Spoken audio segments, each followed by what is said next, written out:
For thousands of years I lay dormant. Who has disturbed my... Oh, hey Goku, what's up? Androids. Neat. Mind if I take a spin? Okay, so a lot of you guys probably watched OK Sino's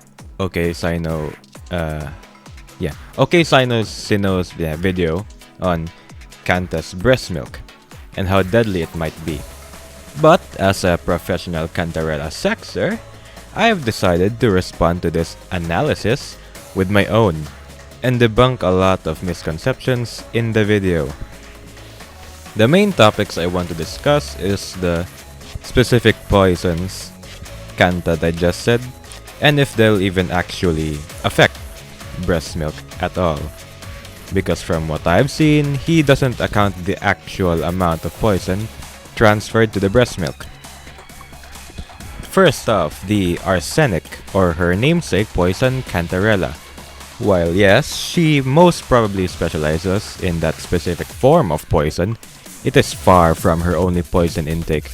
Since we see from her character PV and her own side story that she and her cousins were subjected to various forms of poison conditioning from a very young age, ranging from mild to lethal, and some like quote-unquote died and shit. Yeah, pretty wild stuff.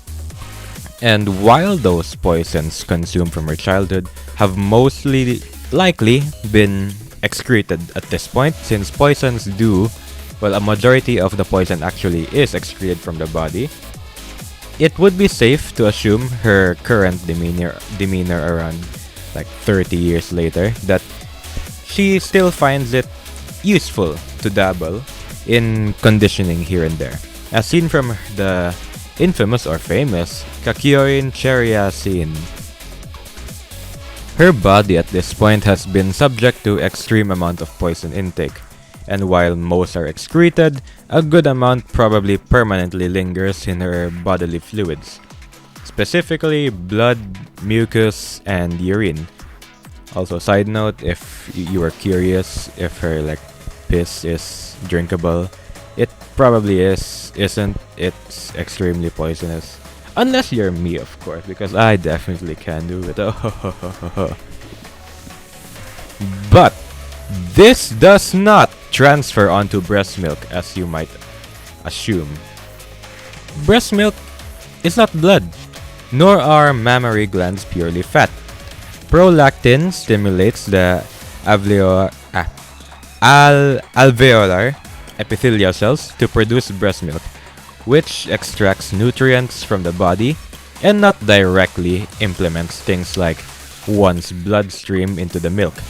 And while fat also stores many poison accumulated, mammary glands have fat tissues in them.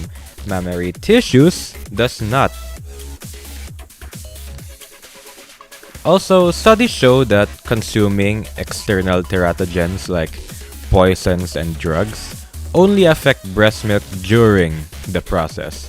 So a majority of past accumulated poison residue will not be applicable here, and it would not fit Kanta's values to jeopardize her potential fetus or like your kid if she is pregnant, which she probably will if she's lactating, you know? So no poison conditioning from her during all this. So all in all, it'd be safe to say that it's fine to drink Kanta's premium source of calcium, right? Well... Okay, so Kanta herself is a major outlier in all of these cases, since she is quite literally built to withstand any amount of poison out there, and thus a lot of her body, as stated before, would adapt to it and become highly toxic as well.